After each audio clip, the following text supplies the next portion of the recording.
Hey guys, good morning, welcome to my new blog. तो आज हम इस ब्लॉग की शुरुआत कर रहे हैं नीचे छत से। तो अभी तो टाइम आज भी बहुत हो गया है, 11:30 हो गए हैं और नाश्ता कर दिया है। कि आपको मौसम का अपडेट दें तो आज कोहरा देखो और धूप भी आ चुकी है अब। और कल तो मैंने शूट नहीं किया क्योंकि कल काफ़ी बारिश हुई थी, बहुत तेज़ बारिश। कल तो धूप दिखी नहीं। तो देखो इस साइड कोहरा है और इस साइड पूरे चारों साइड कोहरा है और धूप आ गई है। तो धीरे धीरे मौसम भी क्लियर होते जा रहा है अब। तो आज तीसरा दिन है भागवत का। तो आपने पहला दिन देख दिया होगा, दूसरा दिन तो शूट नहीं किया मैंने। और आज से आप देखेंगे कंटिन्यू, और आपको शाम के भजन कीर्तन भी दिखाएंगे जो भी होगा। तो आपको दिन की एक्टिविटी दिखाते रहेंगे, पहाड़ों की न्यू न्यू अपडेट। और देख सकते हैं आप मंदिर में गाने शुरू हो चुके हैं, भजन डीजे में लगे हैं वो।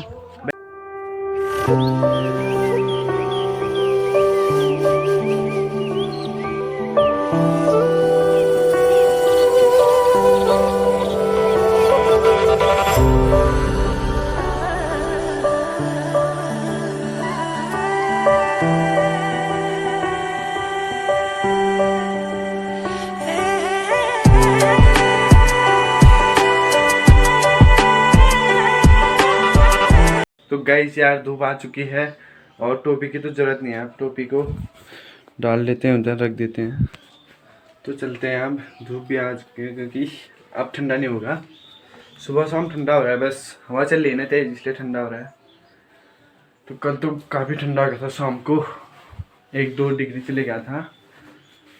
तो दोस्तों आपको बता दूं यार, भजन कीर्तन लगने की वजह से सुबह शाम इतनी अच्छी वाइब आ रही है ना गाँव में, पूरी गांव में इतनी अच्छी वाइब्स आ रही है, बिल्कुल शांत। तो जाएंगे हम फिर से मंदिर में, जो काम होगा काम करेंगे, नहीं तो फिर दिखाएंगे आपको जो भी काम हो रहा होगा मंदिर में, आपको दिखाते रहेंगे। तो आप भी बने रहें ब्लॉग में और ज़्यादा से ज़्यादा वीडियो को शेयर करें, क्योंकि आगे जिसको भी आप शेयर करोगे उसे नोटिफिकेशन जाए, वो भी हमारे वीडियो को देख सके। तो प्लीज़ गाइस वीडियो को ज़्यादा से ज़्यादा शेयर करें। और जाते हैं मंदिर में, थोड़ा आपको मंदिर के भी दर्शन कराते हैं और क्या क्या काम काज चल रहा है मंदिर में वो भी दिखाते हैं आपको। तो आप बने रहिए ब्लॉग में। गाइस पहुंच चुके हैं मंदिर में और मंदिर में चले हुए हैं भजन कीर्तन। और सुने आप भजन कीर्तन और थोड़े मंदिर के सिनेमैटिक शॉट चेक करें।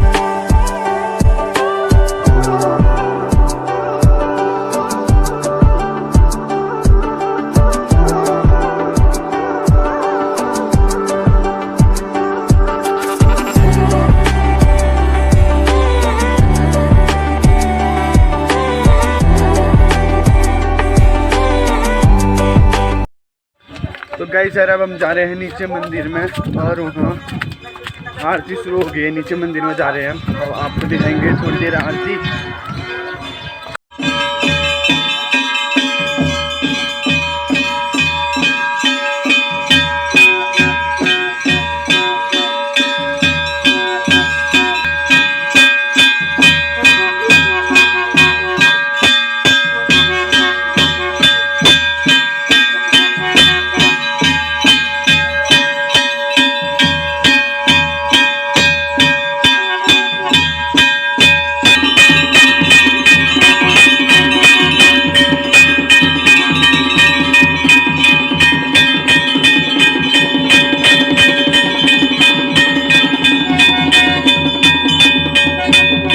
दोस्तों हम पहुंच चुके हैं नीचे मंदिर से ऊपर मंदिर में और भागवत की तैयारी शुरू होने लग गई है। तो आप भागवत भी देखें।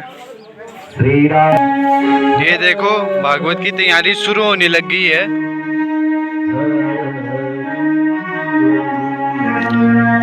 और देखो अब आसमान भी, मौसम भी पूरा क्लियर हो चुका है। अब मौसम एकदम सुहाना हो गया। अब श्री राधे हरिओम हरिओम श्री राधे।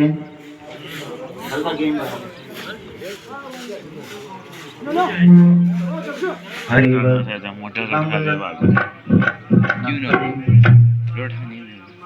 मुकुंद प्रियम। डोल रहे थे मन में खुद खो बैठे थे तन में, हम डोल रहे थे मन में खुद खो बैठे थे तन में, हम डोल रहे थे मन में खुद खो बैठे थे तन में, हम डोल रहे थे मन में खुद खो बैठे थे तन में। ओ मार्ग दिखाने वाले, ओ मार्ग दिखाने वाले, तुमको लाखों सलाम, तुमको मेरा सलाम, तुमको लाखों सलाम, तुमको मेरा प्रणाम। हरि की कथा सुनाने वाले, प्रभु की कथा सुनाने वाले, प्रभु की कथा सुनाने वाले, प्रभु का नाम सुनने वाले, तुमको मेरा प्रणाम, तुमको लाखों प्रणाम, तुमको मेरा प्रणाम, तुमको लाखों प्रणाम। आज आते हैं तो फिर निकलते नहीं। तो सुखदेव जी कहते हैं कि मेरे हृदय कमल में वो परमात्मा अवरुद्ध है, उसकी मधुर लीलाओं ने मेरे हृदय को अपनी ओर आकर्षित किया है। यही कारण है कि मैंने इस श्रीमद् भागवत पुराण का अध्ययन किया। तो सुखदेव जी कहते हैं कि मैं तुम्हें भागवत की कथा अवश्य सुनाऊंगा, क्योंकि तुम परम भक्त हो भगवान के। क्योंकि ज्ञान पूर्वक बिताया गया जो एक पल है, एक क्षण है, सत्संग का एक क्षण सर्वश्रेष्ठ है। एक क्षण सत्संग का अपवर्ग के सुख से भी बड़ा है, मोक्ष के सुख से भी बड़ा है। सूर्यवंश में एक राजा हुए थे, खड्गवांग नामक राजा। उन्होंने देवताओं की प्रार्थना करने पर दैत्यों का वध किया था। तो देवताओं ने उन्हें बताया कि महाराज आपकी आयु सिर्फ 2 घड़ी है। 2 घड़ी मतलब 48 मिनट। 48 मिनट के बाद आपकी मृत्यु हो जाएगी। ऐसा सुनकर उसी समय उन्होंने अपने मन को भगवान में लगा दिया। ऐसे राजा थे। सूर्यवंश में घर घाट छोड़ दिया, मुक्त होकर भगवान के परम धाम को प्राप्त किया। वास्तव में जीवन मृत्यु की ही अमानत है, वह कभी भी इसे वापस ले सकती है। लेकिन मनुष्य सोचता है कि लोग मर रहे हैं, लेकिन मुझे मरना नहीं है, क्योंकि यह हमारा स्वभाव नहीं है। हमारा जो स्वभाव है वह मरण धर्मी नहीं है। हमारा स्वभाव जीवित रहने का है। यह संसार का सबसे बड़ा आश्चर्य है। तो श्रीमद् भागवत पुराण यह कहता है कि मृत्यु को हमेशा याद रखो। दुनिया में रहकर पूरी ईमानदारी से अपने कर्तव्यों का पालन कीजिए, पर यह भी मत भूलना कि हमें सदा यहाँ नहीं रहना है। इस बात को ध्यान में रखना। परमात्मा का बुलावा किसी भी क्षण आ सकता है। तो मनुष्य जीवन की अंतिम परीक्षा है यह मृत्यु।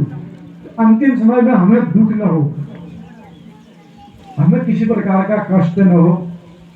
जब भी हमारा अंतिम समय निकट आए तो उस समय किसी को भी किसी प्रकार का कष्ट न हो, उसकी तैयारी करनी चाहिए। यह श्रीमद् भागवत महापुराण कहता है, हमें बताता है कि जीवन शांति से बीते और मृत्यु मंगलमय हो। इसलिए काल को ध्यान में रखकर हमेशा तो गाइस भी हम आए हैं घर खाना खाने के लिए और खाना खा दिया है। फिर से जाते हैं भागवत सुनने के लिए और घड़ी में 2 बज चुके हैं, टाइम 2 बज चुके हैं और आपको भागवत दिखाएंगे। और भागवत हम ध्यानपूर्वक सुने, जितना भी हम दिखाएंगे 2-3 घंटा तो हम दिखा नहीं पाएंगे, वही 10-15 मिनट हम आपको दिखाएंगे कट करके। जितना भी हो पाएगा आप ध्यानपूर्वक भागवत को सुने। तो चलो आप चलते हैं, भागवत सुनने जाते हैं और आपको भी सुनाएंगे। चलो। विभीषण को अपमानित किया, राज्य से निकाला, और दुर्योधन ने विदुर को निकाला, वैसे ही दोनों कुलों का विनाश आरंभ हुआ वहां से। तो ऐसे ही परिवार के किसी भी सदस्य को इस प्रकार अपमानित मत करें, विशेषकर सज्जन संत और भक्त व्यक्ति को भूल कर भी परिवार से अलग नहीं करना चाहिए, नहीं तो पूरा कुल पूरा परिवार अधर्म का पदगामी हो सकता है। तो उसके बाद विदुर जी हस्तिनापुर से गए और भारतवर्ष के अनेक पुण्य तीर्थों में भ्रमण करते हुए विचरने लगे, और जब तक भगवान श्री कृष्ण की कृपा से युधिष्ठिर राज्य करने लगे थे, तब विदुर जी ने अपने बंधु बांधवों का विनाश सुना। एक बकरी थी राजा के पास। राजा ने एक बार ये घोषणा की अपने राज्य में कि जो इस बकरी का पेड़ भर के लाएगा जंगल से, मैं उसको आधा राज्य दूंगा, और लेकिन फिर परीक्षा लूंगा मैं इसका पेड़ भरा है कि नहीं है। तो एक आदमी को पता चला, उसने कहा ये तो बहुत सरल है, मैं अच्छे अच्छे घास जहाँ पर हुई है वहां ले जाऊंगा इस बकरी को और इसका पेड़ भर के लाऊंगा। तो वह ले गया, वो जंगल में ले गया बकरी को और फुल पेट करके लाया, दिन भर चला के लाया बकरी को। तो राजा के पास लाया, राजा से कहा महाराज बकरी का पेट भर गया, फुल है। ठीक है, राजा ने कहा परीक्षा होगी। राजा सुंदर घास लाया, बकरी के आगे डाल दिया और उसने घास में मुंह मार दिया। उसने कहा कहाँ भरा है इसका पेट, ये तो फिर मुंह मार रही है। तो उसको भगा दिया। फिर दूसरा व्यक्ति आया, ऐसे 2 3 4 रोज उसका जो है बकरी को चराने के लिए जंगल में ले जा रहे हैं लोग कि आधा राज्य मिल जाएगा।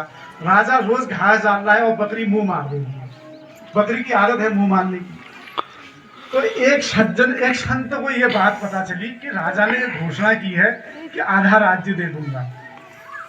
तो संत आए और बकरी को ले गए, एक डंडा पकड़ा हाथ में, बकरी को ले गए जंगल में। जैसे ही बकरी मुंह मारती है घास में, संत पीछे से बकरी को मारते हैं डंडे से। जैसे ही दिन भर बकरी ने बहुत मार खाई और छोटा छोटा पेड़ हो गया बकरी का। जैसे ही बकरी आदत भूल गई, अब मुंह मारने की आदत भूल गई। अब संत ने सोचा अब बकरी मुंह नहीं मारेगी, उसको पता है अगर ये मुंह मारती है पीछे से डंडा पड़ता है। राजा के वहां बकरी को लाया गया।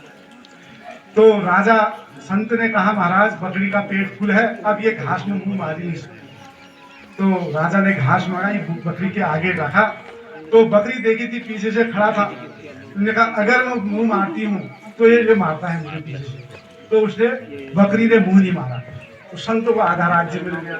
इसका कहने का मतलब क्या है कि ये बकरी हमारा मन है, ये कामनाओं में फिर मुंह मारता है, संसार में फिर जाता है, मोह में फिर चले जाता है, विषय वासनाओं में काम क्रोध फिर जो है मुंह मारता है।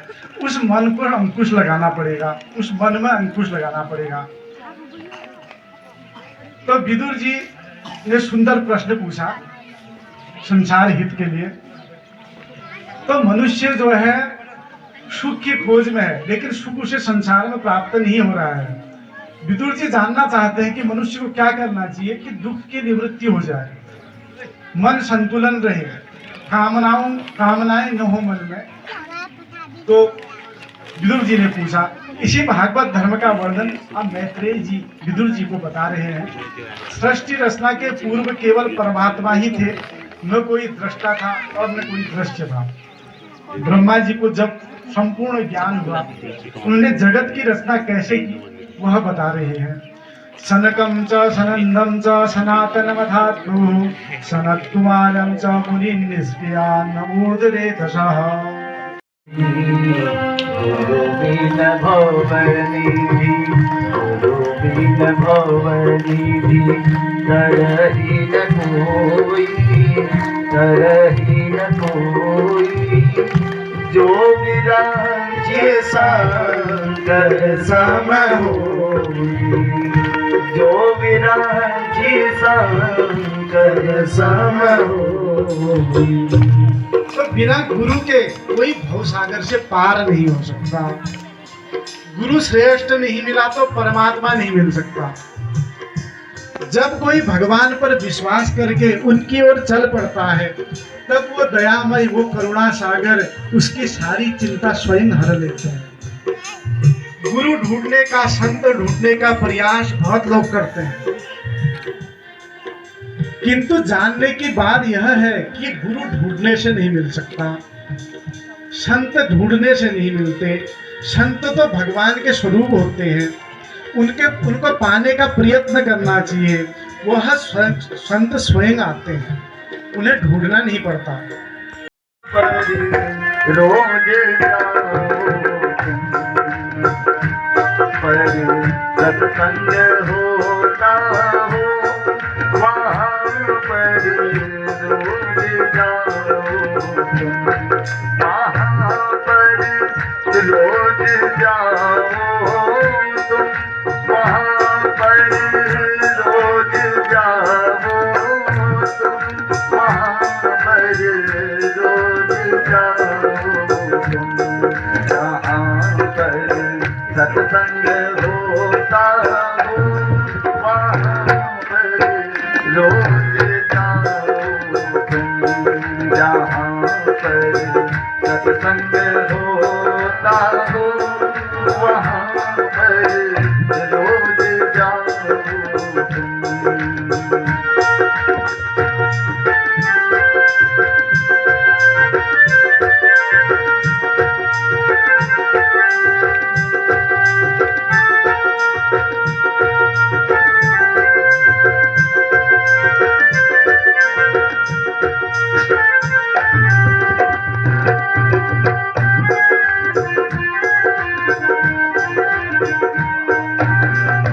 किया है मुझको किसके हवाले, गले से लगा ले और मेरा कोई नहीं, माँ तो मुझे अपने आंचल में छुपा ले, गले से लगा ले और मेरा कोई नहीं। अब न सताओ न कभी पास बुला ले, आंचल में छुपा ले और मेरा कोई नहीं। बजाना जरा जोर से तालियां बजाना, बजाना जरा जोर से ताली बजाना, देर न हो जाए कहीं देर न हो जाए कहीं, देर न हो जाए कहीं, देर न हो जाए, देर न हो जाए कहीं, देर न हो जाए। नैया देने वाली है, वक्त देने वाली है, नैया देने वाली है, जिसे चाहिए वो नहीं शर्माना, जिसे चाहिए वो नहीं शर्माना, बजाना जरा जोर से तालियां बजाना, बजाना जरा जोर से ताली बजाना।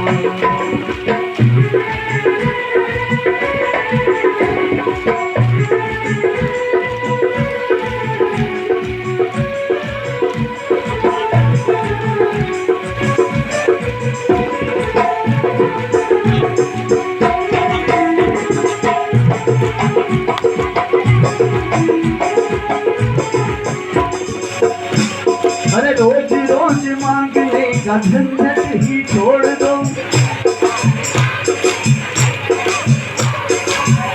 आज आए हो दरबार पे, 5 तारीख को हम भी चले जाएंगे, 2-4 दिन बचे हैं आप लोग उसके भागवत के, तो इसी बीच आप लोग रोज मांग सकते हो, रोज मांगो मांगे और भगवान से और कन्हैया जी से रोज रोज का झंझट ही छोड़ो, 1-4 दिनों में आपको सब कुछ मिल जाएगा।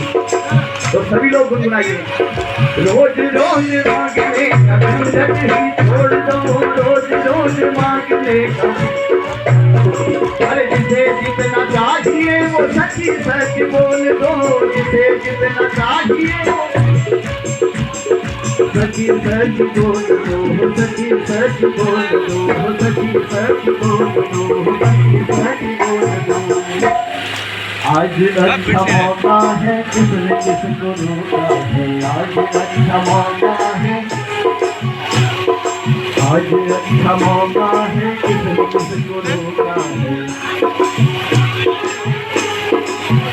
कितने भाव से आप लोग भजन गा रहे हैं। अगर हो सकता है मुझे अगर बीच में आ जाए, देखेगी कि जिसके हाथ खड़े हैं उसको तो देखे चले जाएगी ताली बजाते हुए, और जिसके हाथ नीचे हैं वो देखेगी यहाँ तो कोई आया नहीं है, देखेगी नहीं तो देगी कहाँ से।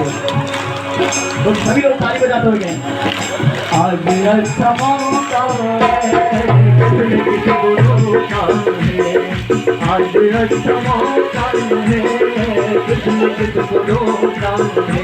जिसे चाहिए वो हाथ उठाना, जिसे चाहिए वो हाथ उठाना। बजाना जरा जोर से ताली बजाना, बजाना जरा देर न हो जाए कहीं, देर न हो जाए, देर न हो जाए कहीं, देर न हो जाए, देर न हो जाए कहीं, देर न हो जाए। गाइस यार अभी हम आए हुए थे घर पे और भागवत तो ख़त्म हो गया था दिन में, उसके बाद वीडियो तो शूट नहीं की। तो अभी मंदिर में ही खाना खा लिया था। आजकल हम मंदिर में ही खा रहे हैं खाना, जब तक भागवत चलेंगे तब तक मंदिर में ही खाएंगे। तो अभी घर में आए थे, फ़ोन में बैटरी कम थी इसलिए फ़ोन चार्ज लगाने आया था, तो फ़ोन चार्ज हो गया है। अब चलते हैं मंदिर में, और शाम को होंगे, आज रात को होंगे भजन कीर्तन, और रात भी हो गई है वैसे तो रात को होंगे भजन कीर्तन। चलो जितने भी होंगे उतने दिखाएंगे आपको। तो यार मैं इतनी लंबी वीडियो तो बना नहीं पाता हूँ दिन में, क्योंकि 3-4 घंटे भागवत लगता है, तो मैं उतने पूरा भागवत तो नहीं दिखा सकता। कम से कम 10-15 मिनट दिखा सकता हूँ आपको बस, क्योंकि यार फिर वीडियो बहुत लंबी हो जाती है। तो आज भी वैसे ही वीडियो बहुत लंबी हुई है। तो जाते हैं मंदिर में, भजन कीर्तन करते हैं, और आपको भी दिखाएंगे भजन कीर्तन। जब शुरू होंगे तब से आपको भजन कीर्तन दिखाएंगे, और आप भजन कीर्तन देखें, आनंद लें मेरी वीडियो का। तो चलो जाते हैं मंदिर में, देखते हैं क्या हो रहा है। जब से भजन स्टार्ट होंगे तो आपको भजन भी दिखाएंगे, तो आप बने रहे ब्लॉग में। उस सेवा के बदले मां बस इतनी तनख्वाह देना, मेरा सुखी रहे परिवार।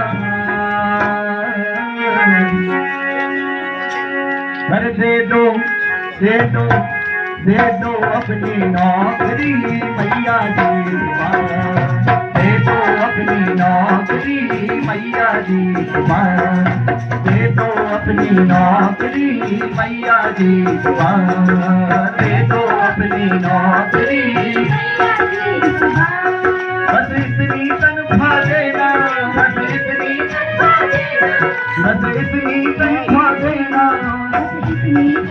देना, मेरा सुखी रहे परिवार।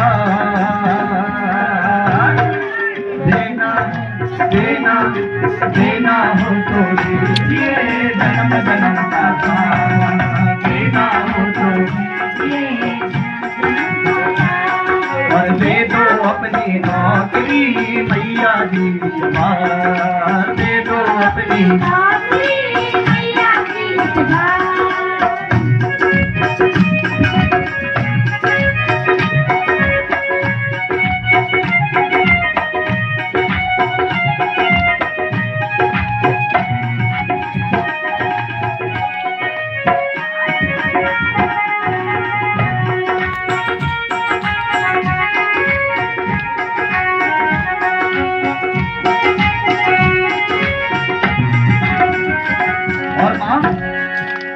बड़ा सुंदर भजन है। फिरता था एक पागल सड़कों पे मारा मारा, फिरता था एक पागल सड़कों पे मारा मारा, रहता था अलग सबसे दुनिया से कर किनारा, रहता था अलग सबसे दुनिया से कर किनारा। एक गोल काला पत्थर लगता था पास हरदम, एक गोल काला पत्थर लगता था पास हरदम। सर पे उठा के जाता हो कर मगन वो बम बम, सर पे उठा के जाता हो कर मगन वो बम बम। पूछा किसी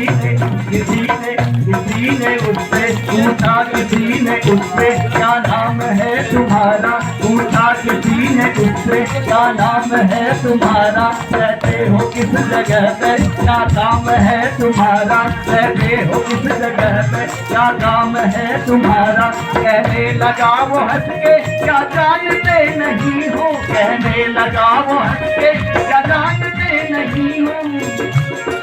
भोले का हूँ दीवाना पहचानते नहीं हो, भोले का हूँ दीवाना पहचानते नहीं हो।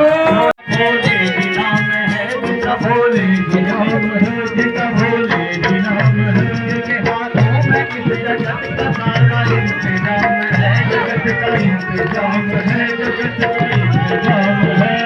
देता है दान अमृत पीता है संजय देता है दान अमृत पीता है विष्णु प्याला, कहलाता है जो भोले संकर त्रिशूल वाला, कहलाता है जो भोले संकर त्रिशूल वाला, कहलाता है काम जिसका हरदम बिगड़ी सदा बनाना, बिगड़ी सदा बनाना।